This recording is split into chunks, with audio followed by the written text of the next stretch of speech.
Hi, Dr. Alex Perry here. Welcome to 2018. A very happy new year to you. I hope you had a great Christmas, a New Year's break, and it's wonderful to be back on deck looking at fertility and pregnancy and all things women's health.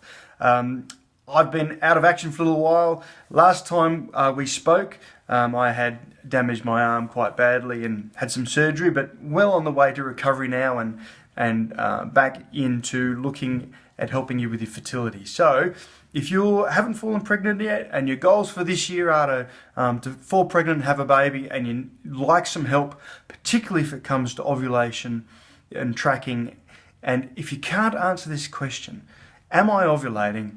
And if so, when and how do I know? If you're not sure, if you're not really sure that you are ovulating and when, then there's a good chance, there's certainly a chance that your timing's going to be wrong. And the challenge with that is, if your timing's wrong, if the sperm and the egg don't get together, pregnancy cannot occur.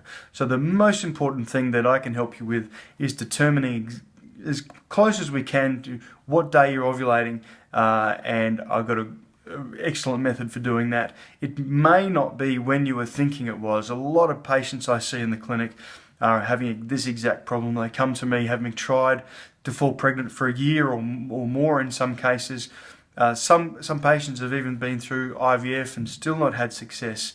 And with a good number of those patients, we discover that they were ovulating perhaps at a time that they weren't, they just didn't know. Maybe they're ovulating a bit earlier or a bit later. One way or the other, it's really important to know. Is an LH test at home enough? I'm going to suggest no. Is temperature charting on its own enough? I would suggest no. Is a blood test here and there enough? I would suggest no, not in all cases. The more information, the better. I like to stack the information. The reason to do that, can you imagine a television screen? And a lot of us, almost all of you listening, are going to have a high definition television screen, which just means that there are millions and millions of pixels on that screen. Can you imagine if I took out even half of those pixels, half of those little dots of light that create an image and create definition in an image, if I took half of those away, you're still going to see something on your TV screen, but boy, it's going to be blurry, not as clear as it ought to be.